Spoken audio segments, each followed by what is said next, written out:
Is that 2 N's or a 1? Hey, just pick something. I don't really care. Oh, it's so hot. What are all you people doing here? It's 9 o'clock. Shouldn't everyone be in bed now? Something like that.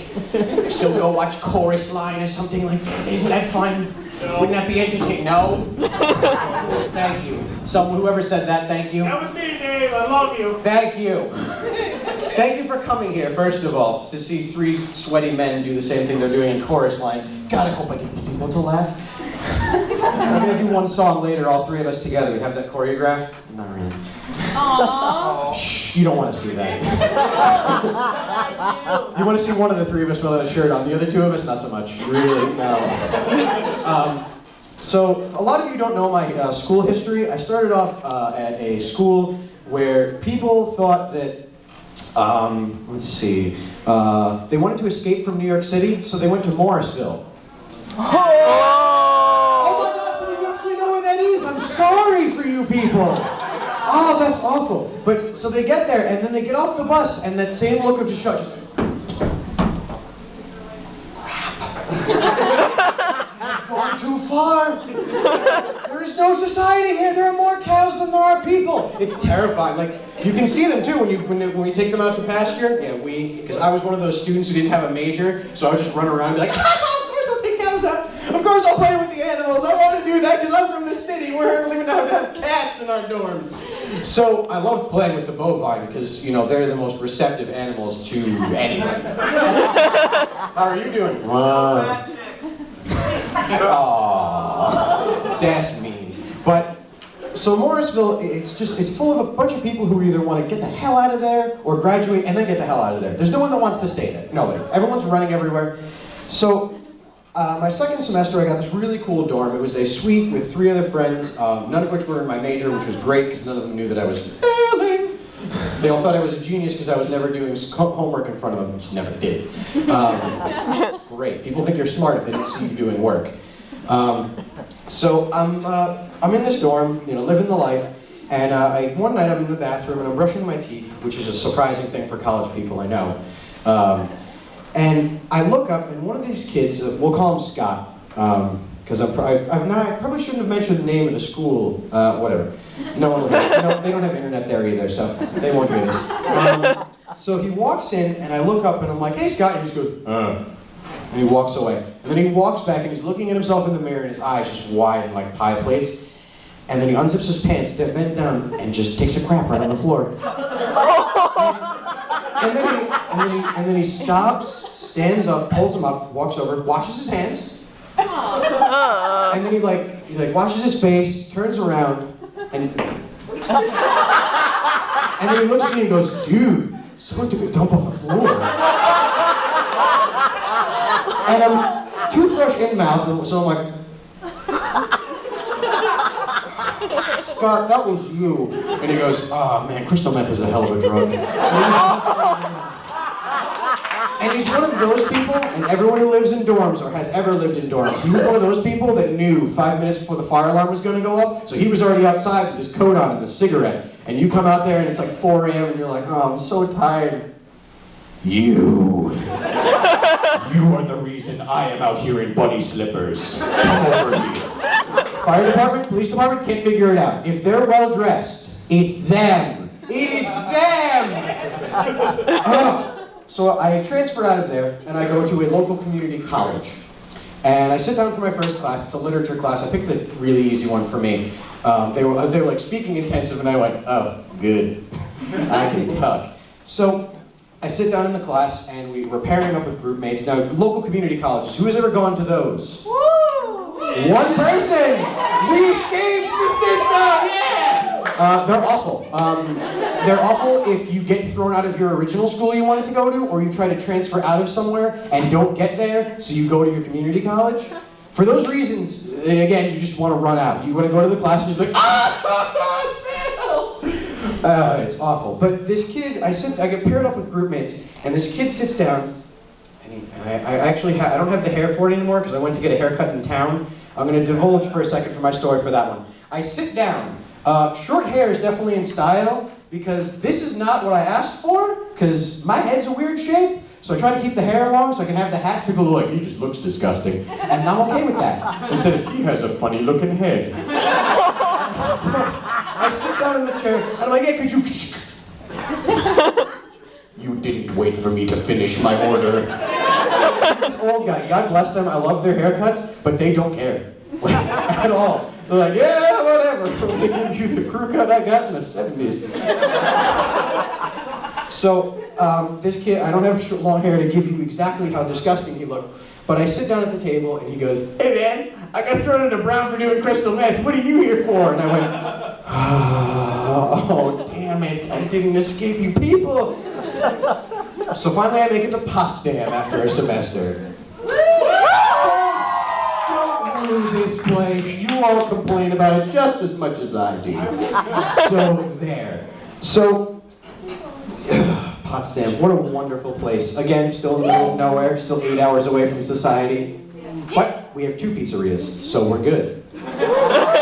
All the people. We have a Walmart. Yeah. There's a society point to build a society. People walk, they're carrying all their belongings, and they're like, we can stay here. There is a Walmart. There's a sell point for the town when you're buying the house. And it's 4 blocks down from the Walmart. You can buy everything there. They have tires, they have tire jacks, they've got those games that nobody buys. So, I'm a theater major, and as I explained last time, you people, you just always want attention too. This is my spotlight for once, don't you woo.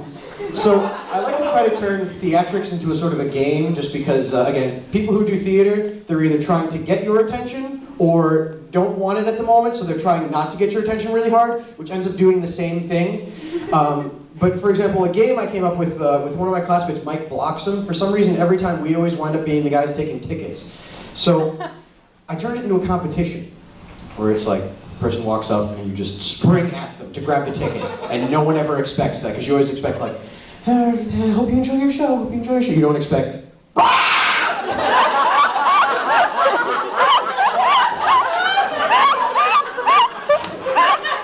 I also, thank you, I'm happy you were entertained by my mental losing it. I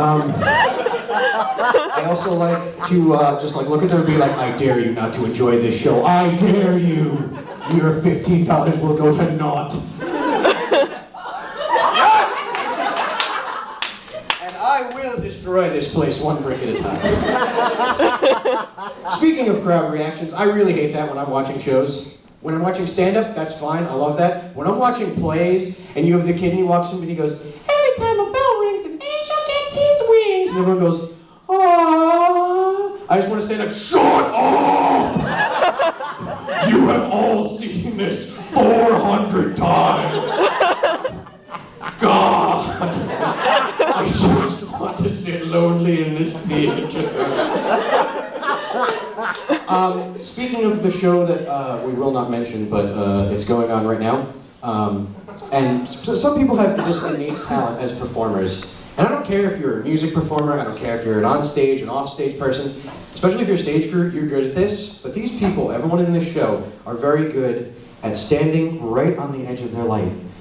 It's like their job. They have all these lights specified for them to stand on, but instead you get like half face, none. They like stand like all the way over here, and the light's over there, and they're like singing, and all of a sudden they realize, oh, there's my spot. But they don't make an attempt. They didn't make an attempt yesterday to go for it. Like, if I was in a show called A Chorus Line, and I was trying to get an audition, and I looked over and I saw that I wasn't in my light, I would die for it. Literally, head first, I would pull everyone else out of the way, because, and that leads me to my next joke, men. Men and women are different in many ways, but men like competition, which is fine, because all of us do innately. Gay, not gay, whatever you call yourself, everyone likes it. So I get off stage from doing stand-up last Tuesday, and then I found out it was a competition. So it was then that I also just... What do you mean it's a competition?